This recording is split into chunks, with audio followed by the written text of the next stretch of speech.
What's going on, guys? Zestran here with some pretty exciting PlayStation VR news. So, not too long ago, Sony officially announced that they are going to work on a new generation of PlayStation VR.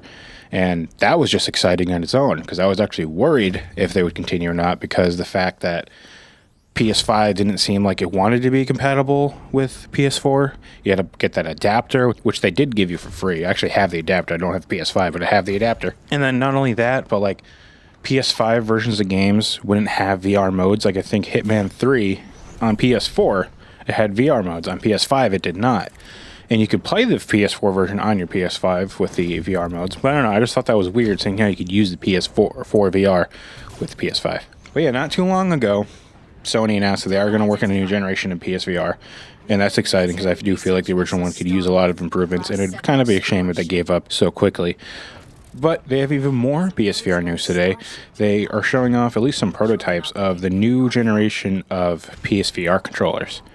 So in case you're unaware, the PSVR on PS4, it either uses two PlayStation Move controllers or just a regular DualShock 4, depending on the game. Or some controls use the aim controller, which is like a little gun controller thing, which, not all games are compatible with it, but, those are the three options you have. And while the Move controllers, which is like the most VR one, because you have two arms you can move around, that it works, but it's clear, like PSVR and PS4, it's clear that the PS4 wasn't designed with VR in mind. It was an afterthought.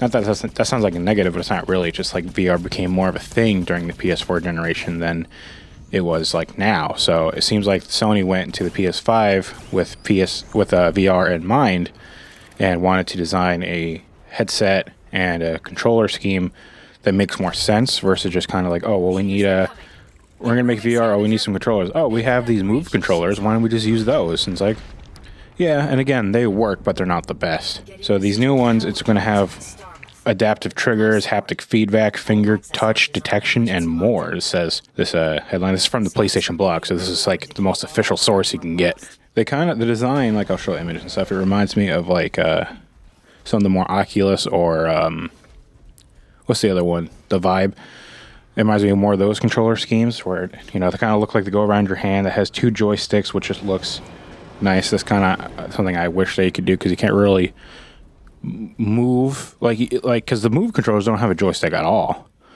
So you can't even move really. And then in first-person shooters and games, you got to turn around. You just got to press buttons to turn around. It's a little... It's not the best feeling, so this looks like it'll be way better. So it says right in this article, this blog post, it's like design. The first thing you'll notice with our next-gen VR controller is a unique design which takes the shape of an orb that allows you to hold the controller naturally while playing with a high degree of freedom. There are no constraints with how you're moving your hands, providing developers with the ability to create unique gameplay experiences. Yeah, look, it looks like it has a lot of the features that like the DualSense has, like the adaptive triggers and the haptic feedback and stuff like that. It's going to have tracking, says the VR controller is tracked by the new VR headset through the tracking ring across the bottom of the controller. So that seems like it might increase the accuracy, because with PS Move controllers, the annoying thing is because they track the light of the controllers, and sometimes if you're out of sight of the camera or you went too low or whatever, it'll throw you off, or sometimes they just want to detect it right. I don't know. It was weird. Like some games like Beat Saber has really bad drift where you're just trying to hit a beat and your left hand just flies off into space. That's really annoying. So hopefully this will fix that issue.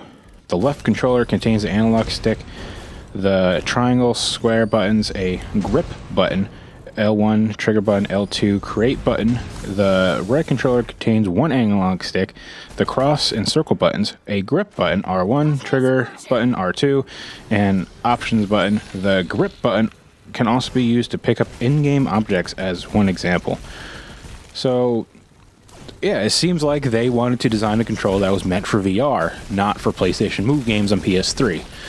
And that works out so much better. So this new generation of VR can actually be really fucking cool. We just have to wait and see whenever that comes out. It's probably not going to come out to 2022 at earliest, maybe 2023. I hope not any later than that. Who knows if I'll even get a PS5 by then, because no one can fucking find them. But that's a different story for a different day. So yeah, let me know what you guys think about this news. Are you excited for PSVR 2? Because I know I am, definitely.